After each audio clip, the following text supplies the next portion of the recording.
एक दुखद खबर छत्तीसगढ़ से है। पूरा छत्तीसगढ़ रो रहा है, पूरा छत्तीसगढ़ दुखी है। इस शहादत पर पूरा छत्तीसगढ़ दुखी है। जब तक सूरज चांद रहेगा, आकाश तेरा नाम रहेगा, इसी नारे की गूंज और नम आंखों से शहीद एएसपी आकाश राव को आज अंतिम विदाई दी गई। आज पूरा छत्तीसगढ़ आकाश के बलिदान पर दुखी।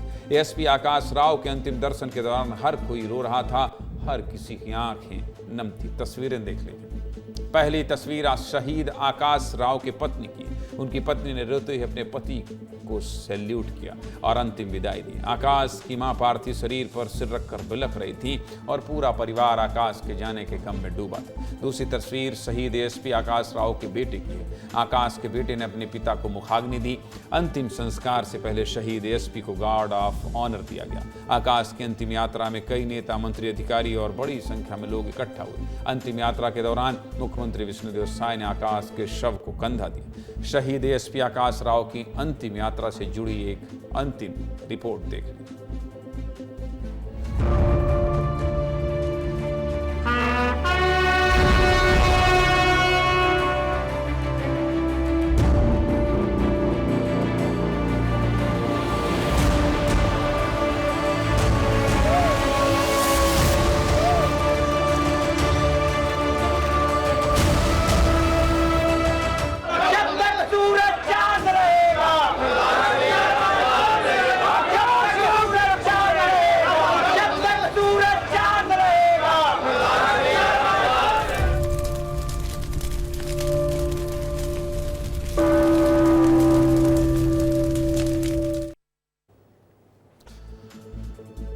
नक्सलियों ने एक पोकलेन में आग लगा दी थी, जिसकी जांच के लिए ये अफसर वहां पहुंचे थे। नक्सलियों की लगाई प्रेशर आईईडी पर एएसपी आकाश का पैर आ गया, जिससे वो बुरी तरह घायल हो गए और उनकी मौत हो गई।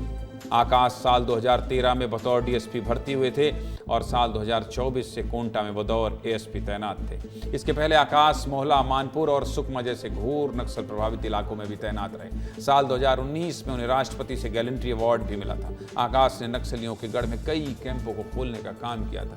वैसे तो नक्सल प्रभावित इलाकों में ज्यादातर अधिकारी पोस्टिंग नहीं लेना चाहते, लेकिन ट्रांसफर को लेकर आकाश राव ने कहा था कि जब तक देश से लाल आतंक खत्म नहीं हो जाता, वो बस्तर में ही ड्यूटी करेंगे। शहीद एएसपी आकाश राव की वीरता को लेकर क्या कह रहे हैं डिप्टी सीएम और शहीद एएसपी के दोस्त, सुनिए।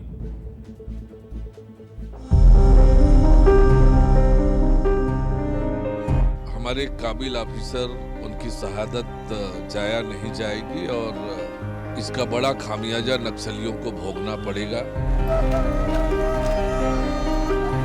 स्थानांतरण के विषय पर उन्होंने कहा कि मुझे इस लाल आतंक के समापन के अभियान को पूर्णता तक पहुंचाना है, इसलिए मैं कहीं नहीं जाऊंगा, मैं इस काम को आगे बढ़ाऊंगा। आकाश राव जी की यह शहादत जवान याद रखेंगे।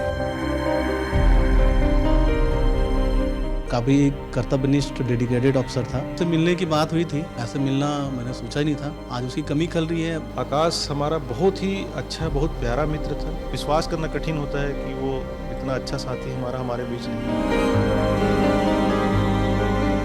एक सामान्य गरीब परिवार से यहाँ तक का उन्होंने सफर किया। अच्छा पुलिस अधिकारी, एक छत्तीसगढ़ का माटी पुत्र हम लोगों को छोड़कर चले गए हैं। सोचिए, आखिर नक्सलियों ने नुकसान ही तो किया है, लोग इनका पक्ष लेते हैं। नक्सलियों ने कितना नुकसान किया है आपको ये भी दिखा देता हूं, देख लीजिए। छत्तीसगढ़ में नक्सलियों के हमले में अब तक 4 अधिकारी शहीद हो चुके हैं, जिनमें 1 एसपी और 3 एडिशनल एसपी शामिल हैं। साल 2000 में नारायणपुर में एसपी भास्कर दीवान नक्सलियों की आईईडी ब्लास्ट में शहीद हो गए। वहीं साल 2009 में राजनांदगांव के एसपी रहे विनोद कुमार चौबे शहीद हो गए थे। मदनवाड़ा में नक्सलियों ने एसपी विनोद कुमार चौबे पर अंधाधुंध फायरिंग की। इसके अलावा साल 2011 में गरियाबंद में एएसपी राजेश पवार नक्सलियों की आईडी ब्लास्ट में शहीद हो गए थे और साल 2025 में एएसपी आकाश राव नक्सलियों की आईडी ब्लास्ट में शहीद हुए। विष्णुदेव साय मुख्यमंत्री हैं, क्या कह रहे हैं सुनिए। हम उनके शहादत को नमन करते हैं। अफसोस तो होता है, दुख का विषय है। हम लोगों ने अपने के बहुत काबिल ऑफिसर को खोया है और श्री आकाश राव का शहादत बेकार नहीं जाएगा।